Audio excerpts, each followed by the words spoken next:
L'ascension, quatrième partie, les conséquences, le résultat.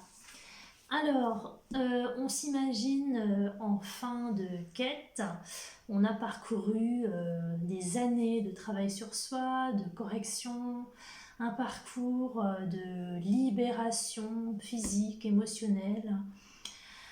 Et puis voilà, l'Esprit Saint, paf, c'est vraiment positionné définitivement à l'intérieur de nous.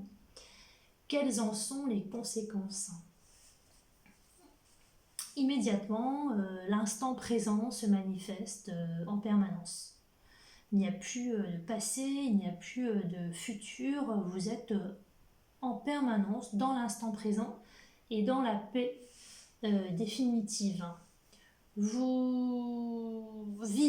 niveau de la vibration, vous vibrez tellement haut, au-dessus on va dire, de toutes les misères, les émotions basses, etc., que vous ne pouvez plus être atteint, en fait. Ni par les soucis, les problèmes, les maladies, il n'y a normalement plus rien qui peut vous atteindre, puisque votre vibration est tellement haute. Vous ne participez plus, vous n'êtes plus touché par ce que vivent les personnes qui sont dans le karma, etc. Vous n'êtes plus dans l'empathie mais dans la compassion.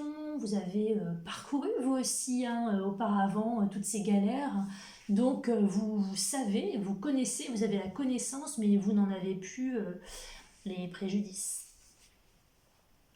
Alors, plus de questions se posent, puisque vous êtes tellement bien que vous ne vous posez plus de questions. Et si des questions se posaient, vous auriez les réponses immédiatement. Plus de manque, plus de besoins, plus de désirs. Les désirs et les besoins servent à combler un manque d'amour, un manque de bien-être. Donc il n'y en a plus, puisque vous êtes bien en permanence. Plus de désirs, plus de besoins, plus d'envie, dans le sens envie d'acheter quelque chose ou envie non.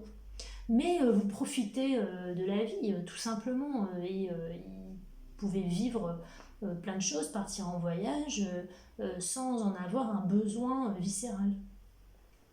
Comme vous êtes branché en permanence par votre Esprit Saint, vous suivez le bon chemin en permanence. Vous ne pouvez plus vous égarer, vous ne pouvez plus vous perdre. Vous êtes le GPS, voilà, le GPS est en place et tout roule.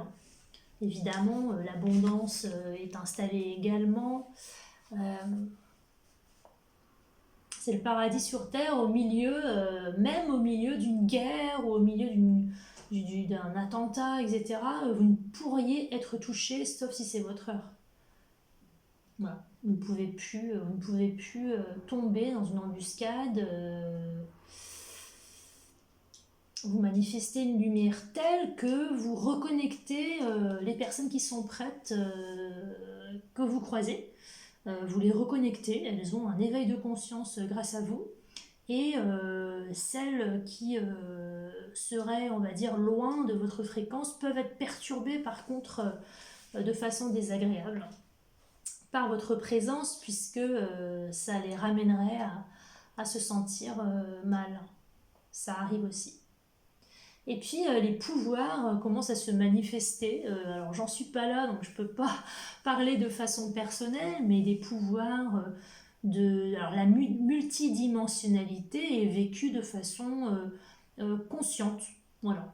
Donc vous pouvez avoir connaissance de ce que vous vivez sur d'autres planètes, dans d'autres parties de vous-même.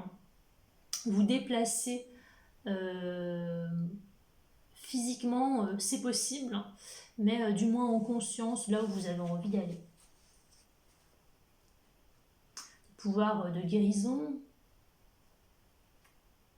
des pouvoirs de lire dans les pensées des autres, des pouvoirs de manifestation, d'attirer à vous ce que vous souhaitez. Enfin, on peut, à mon avis, imaginer beaucoup de pouvoirs, ce qui s'appelle des siddhis dans le bouddhisme.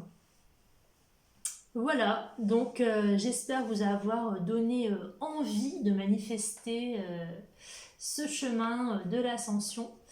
Et s'il y a une 5e partie, ce sera des questions-réponses auxquelles je me ferai un plaisir d'y répondre.